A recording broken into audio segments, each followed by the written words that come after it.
We are from Angus Dundee College and working together in project Arbor of Voices. Can you ask a few questions? Yes, I can. How did you start to be a blues artist?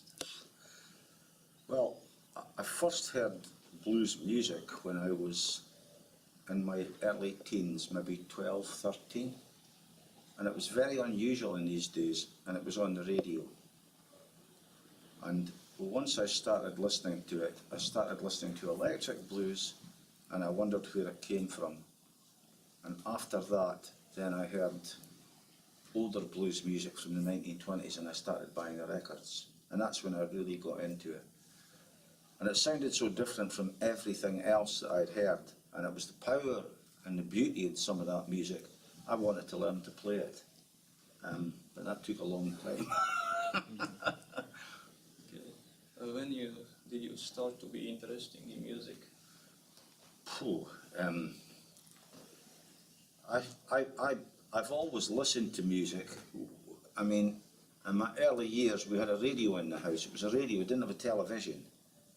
And my parents bought records, but they bought the records that were the hits of the day. And I quite liked some of them, but it was the stuff I heard on the radio, because I used to, when I went to bed, I would sneak the late night radio programs on, and the really good stuff was on the late night programs. That was what I listened to, and British bands had started to play, well, I wouldn't call it blues, but they played blues-based music. I started listening to that, and then I heard the real stuff. So it was the radio, really, that got me interested in music. I would say 7 or 8 I was listening to music, definitely, probably younger. And do you have a special musical education? I've never had a music lesson in my life, and I'm now tutoring music. I now know all about scales, but I taught myself. I taught myself all the tunings and everything else as I went along, because I was just, really, what I was doing was hunting that sound that these people made. Hunting that sound. So I'd started tuning the guitar differently, because I worked out that they didn't just tune the guitar the normal way. Then I started reading about it and found out what they did, yeah. Do you have some different hobbies? Oh yeah, lots. I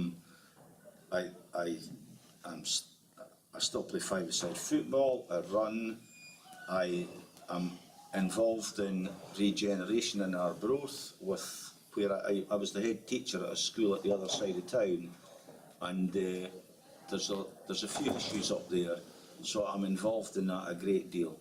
I've started playing competitive table tennis again, although I'm bloody hopeless now. It was good, right? I stopped for 30 years, and yeah, and I'm tutoring guitar 4 nights a week, so I'm probably as busy as I ever was. How many hours do you spend singing? Less than I spend playing the guitar, but I play the guitar a lot. I love playing the guitar. And the mandolin. I play the mandolin as well. And something called the dobro, but I didn't bring the dobro here. I thought 2 instruments is enough. But yeah, I mean, yeah, that's it. I'll spend, if I've got free time, I'm playing the guitar. Daytime television, oh, you know, no chance. Do you have your own CDs? Yeah, well, I've just finally, I've played with a mate of mine. We've played in a blues band for 25 years, and now we've recorded an album of our own stuff, and it's just gone on a program called CD Baby, and that's it, and it's called Last of the Buffalo, because the title song is about the Great Plains, and when the Comanche were wiped out, it was because the buffalo were wiped out. It's a tale of white capitalist expansion, I'm afraid, with other people suffering. So, yeah, so we've just got a CD out, that's it. Have you ever been to different countries to sing blues? I've never played blues abroad. I've played quite a bit in England and all over Scotland. We used to play every weekend because I was semi-professional. We used to play from the Thurso in the north. That was a great gig.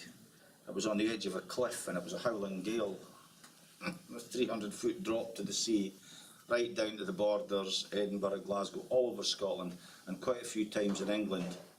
The furthest south we were was on a boat in the Severn. We played in a boat in the River Severn, and we were playing the music and looking out the windows, and there was cows, you know, grazing in the fields as we went past, playing the blues, kind of. So yeah, I've played all over Britain, but not abroad, no. Do you write your own songs? If yes, then how many? Yes, yeah, I do, because it's like I said at the start of that, you cannot be Robert Johnson or Booker White or Son House or any of the great bluesmen. You can learn from them and you can pick up on what they did, but the copyists don't sound the same. You can go on YouTube now and you can listen to guys who can play their songs note for note, but these guys don't have anything of their own, you know? So you're always better writing your own music. It doesn't make you money, but you're better doing it that way, definitely. It's much more satisfying, that's it. So yeah, I write quite a bit, because I'm interested in it. What was the reason to start playing guitar? That's difficult. I suppose it's because of two things. One, it's the best release from any pressure or tension that you will ever get. You start playing the guitar, everything else vanishes out of the world. You're playing the guitar. And secondly, because I wanted to, because these people that I heard just were astonishing.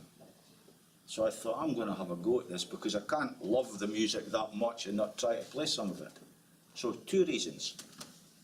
It's right enough, you see, if you play the guitar, you actually, even if you're playing the saddest song in the world, the blues, you get rid of the blues, you know? And secondly, what I'd heard, I wanted to play that stuff badly. Do you have a favorite artist? Who is it? I've got quite a few favourite artists, and they're not just blues artists. I love Robert Johnson as a guitar player. I think he is an amazing guitar player.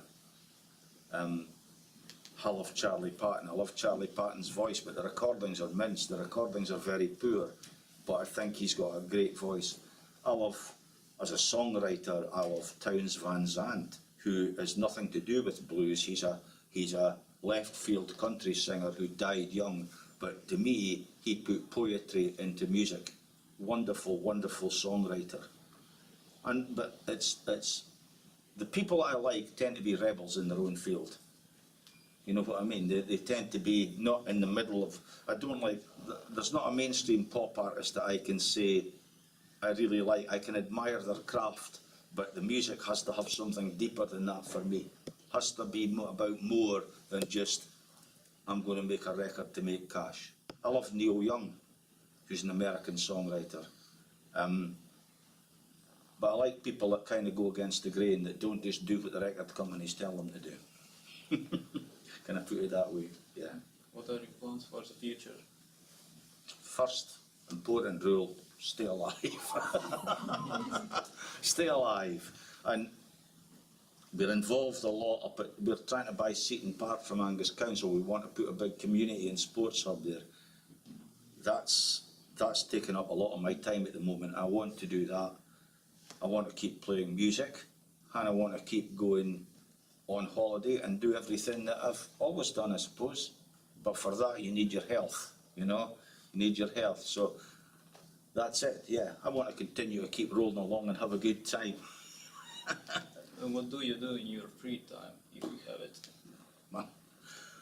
Well, I'm tutoring guitar 4 nights a week now. I do a lot of the stuff up in Arbroath during the day. I'm also involved with I'm running the food bank now in Arbroath at the Olden Abbey Church. Not that I'm a member of the church, by the way, but that came about through the parents group. And I've got loads of sporting activities too. When I get free time, I like to read. I like to read. I read a lot of history. I was a history graduate, and I worked as a head teacher for 25 years, and all you read was bump from the Education Authority. You'll know all about that. So when I retired, chuck that stuff away, read what you want to read. And I've now read piles of stuff on The history of America always interested me. Germany, German history, medieval German history, which I hadn't done for 30 years. French, the Cathars, that's a great story, but it was a horrific story. And the blues, I still read a lot of history books about the blues. And when I get time, I listen to the music still. Listening to the music is still very, very important. Where can we listen your music? Well, as I say, it's on CD Baby. And it's, I can't even, I mean, I'm hopeless on these things. I don't care if I sell one record or 20, to be honest. The key thing is to go and to make the record. But it's on CD Baby. It's The Vigilantes, because we're a couple of cowboys, and it's Last of the Buffalo. And believe me, there's only 2 or 3 blues tracks on it, because it's not just the blues I listen to. Okay? Okay, thank you very much. Thank you. Are you on YouTube at all? Good for you? No, I don't like YouTube. I'm just